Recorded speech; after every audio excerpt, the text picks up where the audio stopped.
Imagine being able to easily turn any image you see anywhere into embroidery with digitizing.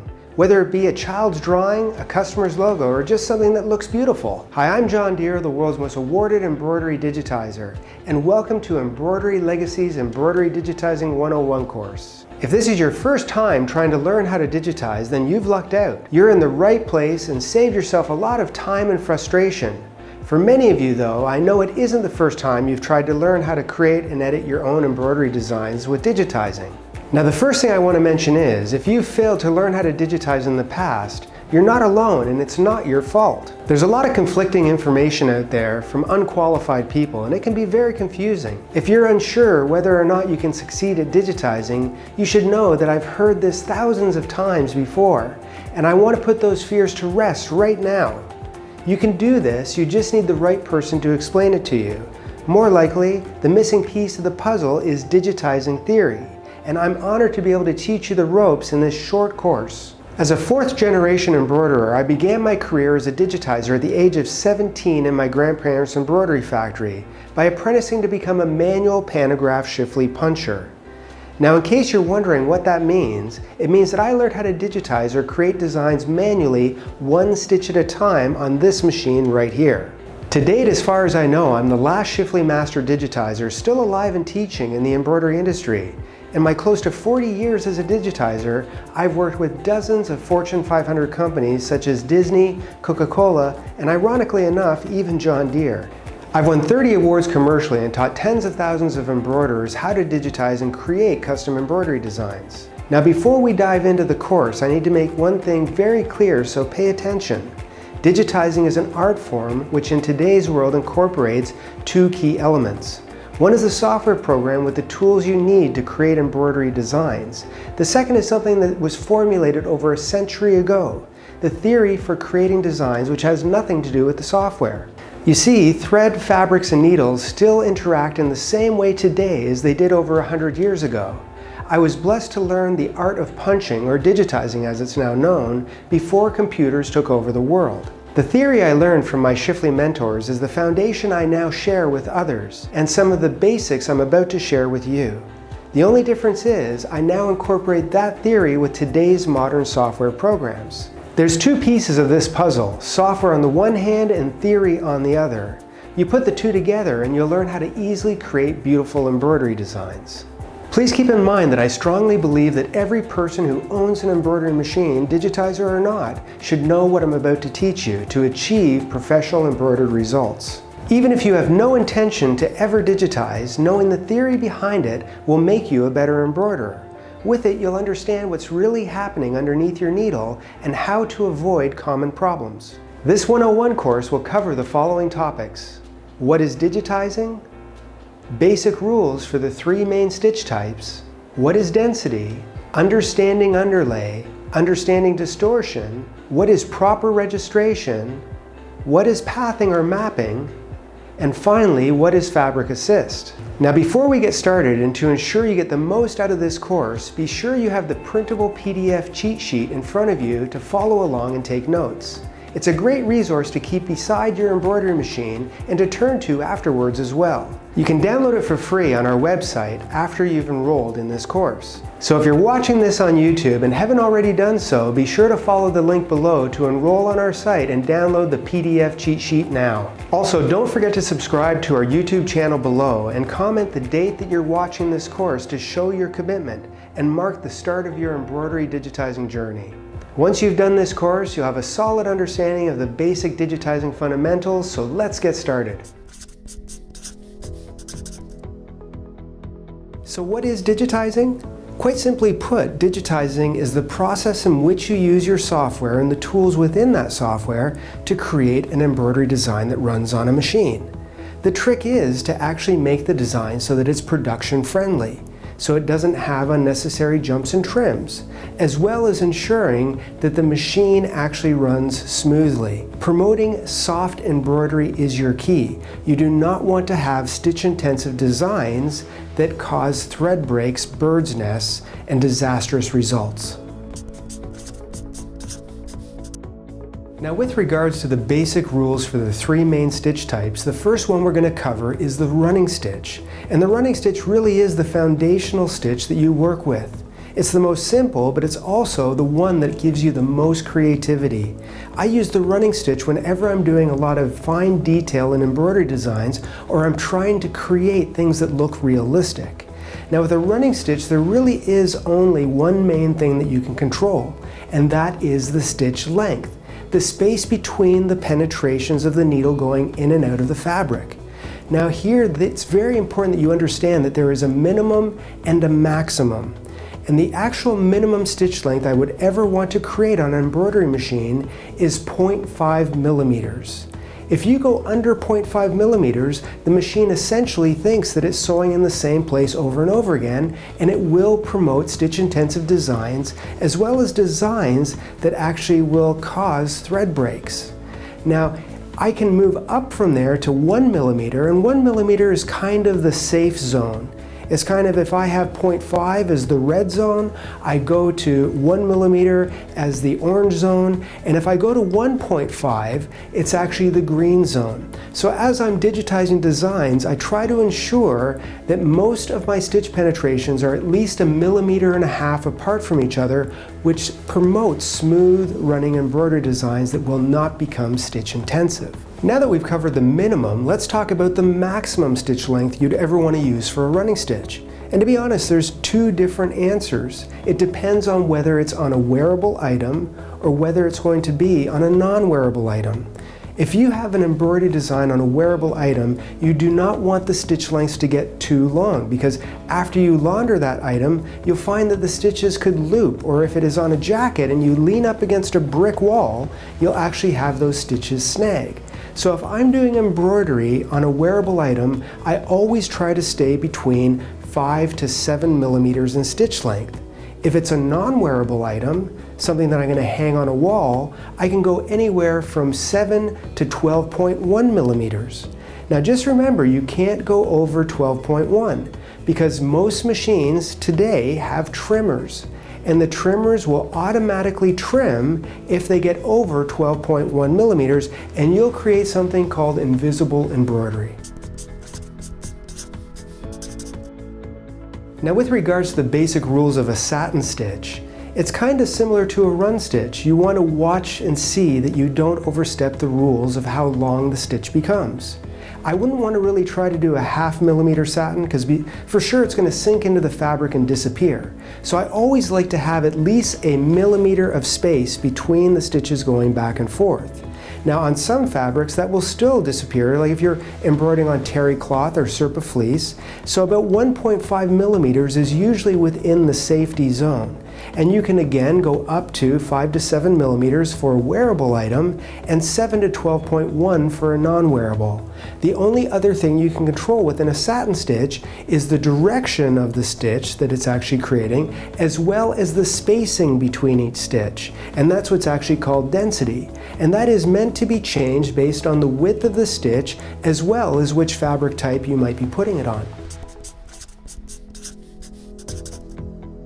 Now with regards to a fill stitch, the rules fundamentally change as opposed to the running and the satin. With regards to the stitch length, you never want to have a really short stitch length within a fill, because fills are meant to cover large areas.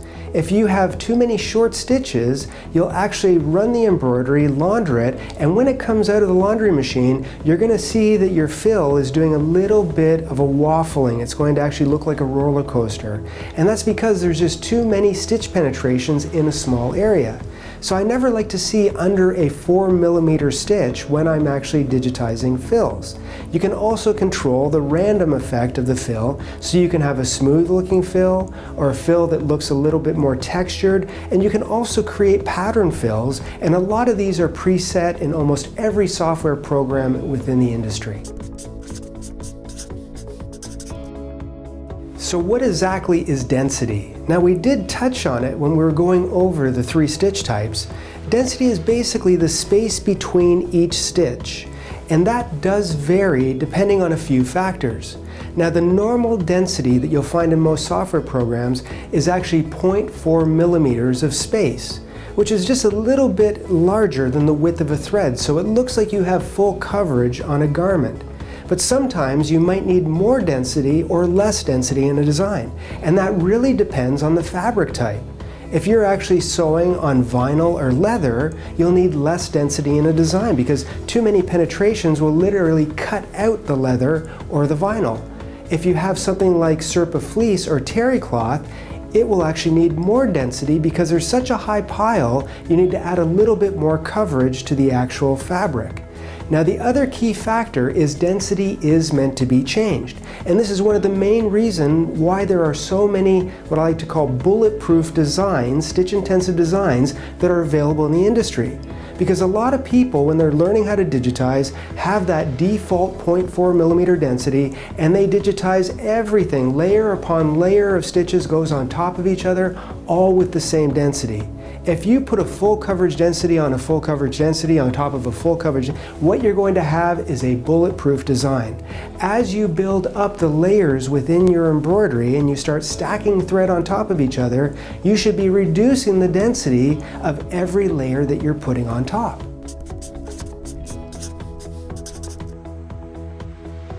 Understanding underlay is one of the most important things to know as a digitizer. Because underlay is one of those things that you don't see, but it plays one of the most important parts of laying a foundation within an embroidery design. Now there's many different types of underlay. You can have center run underlay, edge run underlay, zigzag, double zigzag, zigzags with edge runs. You can have combinations of underlay that are all interacting together, and they do all serve a purpose. Within a satin stitch, you might need a center run if the satin stitch is actually really thin. As that satin stitch gets wider, you need to add maybe a zigzag, and if it gets wider, you need an edge run. The whole idea behind underlay is it acts as a break wall. It helps you to keep your stitches looking clean, the stitches that you visually see, and it gives you a foundation to lay everything on top of. And then you have underlay for fill stitches, which need to run opposed to the direction of the fill, because you need to have a base for that fill to sit on so that you don't actually get distortion within a design. Now, understanding distortion can be one of the most difficult things for a new digitizer to figure out. What happens is they see their design on screen and it looks absolutely perfect, and then they sew it on their machine and they see that it is completely changed. And you have to remember, the main reason why is an embroidery machine works under the principles of tension. You have a top thread that is actually pulling tension, and you have a bobbin that's pulling tension as well. And that's how we create a flat stitch. The tension pulls and it creates a flat stitch. So if you look at my fingers, the direction of my fingers, which are horizontal, and you look at that thread that's pulling, it actually has something called pull compensation. The wider the stitch, the more it pulls in.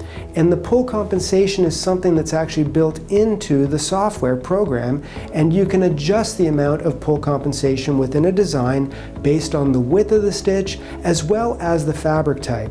Now there's one other culprit. This one is not necessarily built into the software. It's something that's called push.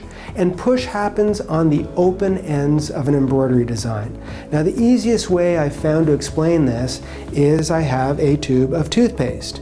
And the toothpaste has an open end. The open end is where the toothpaste comes out. And when that stitch goes back and forth, it's kind of like me squeezing the toothpaste, a little bit of toothpaste starts to come out of the open end. And that's exactly what happens with embroidery. On those open ends, the top and the bottom of a letter I, it pulls in one direction and it pulls out, it pushes out on the top and bottom and distorts the design. Now, as you get a handle on this, it does become easier to control because you understand the theory or the principles. Now, this is a perfect example of distortion, or what is really incorrect registration. As you can see, the first example here has all kinds of areas where the black running stitch is not lining up to the satin and fill areas.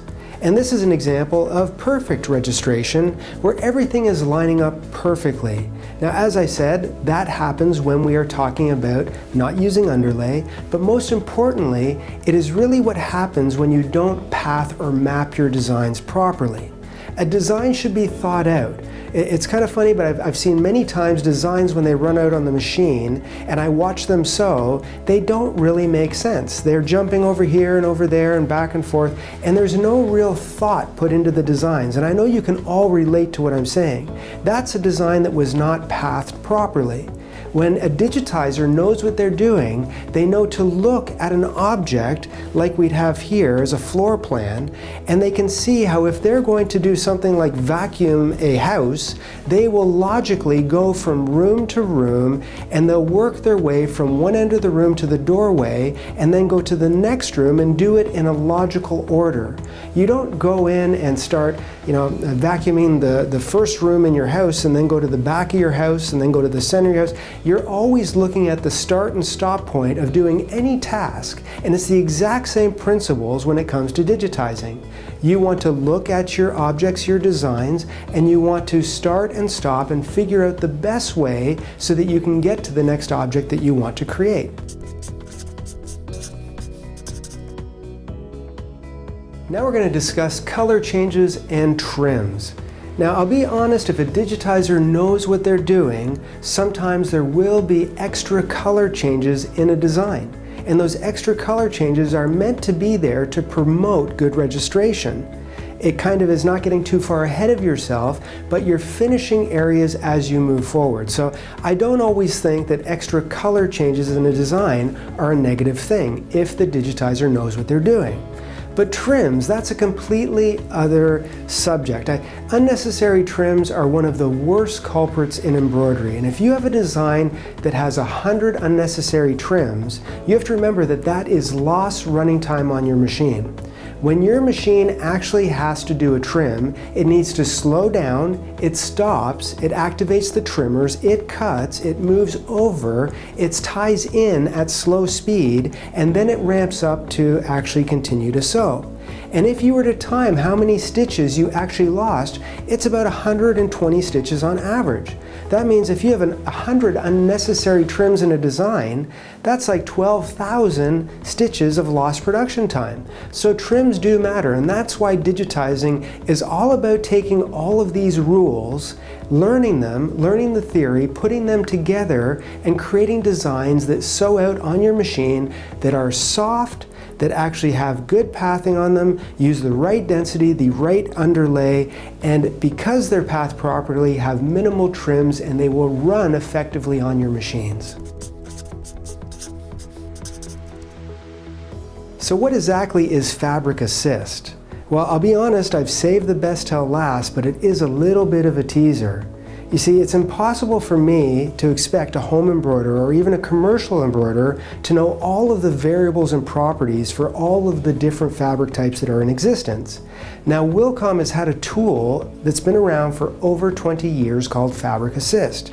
It's actually written within their native EMB file format, and if you want to change all the properties at the click of a button from, let's say, tie silk to stretchy terry cloth, all you have to do is press that button and it'll automatically change all of the properties to run better on that fabric type. It's a huge advantage, and it's something that I've been using for over 20 years, especially when I had a factory running with over 136 multi-heads. I hope you can now see why understanding digitizing theory is so important if you want to create your own custom embroidery designs, and honestly, for just getting solid embroidery results in general. Using embroidery software without understanding theory is like owning a calculator without understanding math. Unless you have some basic math theory, you won't be able to properly use it. This is where I see virtually every other source of digitizing education on YouTube, physical stores, or even other online courses fall short. They teach the hows of the software, like where the buttons or tools are, but not why you'd actually use them. Thankfully, this is where our education stands apart and why we named our website digitizingmadeeasy.com to begin with. If you'd like to continue learning how to easily create your own embroidery designs to perfectly accent any project and join the embroidery elite as a digitizer, I highly suggest you do one of two things. First, if you already own embroidery software and like it, then check out our fan favorite Digitizers Dream course by clicking the link below. Taught in 11 of the industry's leading software brands, our Dream course combines both theory-based lectures and hands-on lessons that have you apply what you've learned by actually digitizing designs in your own software with specifically formulated artwork that we provide. Why? Because it's a science-backed fact that when learning, seeing and doing produces the fastest results and ensures they stick. The best part is that your lessons will never expire, and we have proven results with thousands of students worldwide. In fact, we're so confident that we can get you creating and editing your own custom embroidery designs that we even offer a no questions asked 14-day money-back guarantee. Now, if you don't own embroidery digitizing software or just don't like the one you're currently using, do yourself a favor and download the free trial of our favorite industry-leading software using the link below. If you've enjoyed this 101 course, don't forget to give us a thumbs up and subscribe to our YouTube channel. We've always said that any software program is only as good as the education provided. So whether you want to be able to create a one-of-a-kind embroidery design that means something special to you or a loved one, make some extra money with embroidery, or simply take your embroidery to the next level, be sure to click one of the 2 links below to either check out our Digitizers Dream course or download a free digitizing software trial through us. Thanks for joining me, and remember, the next step of your embroidery legacy starts here with ours.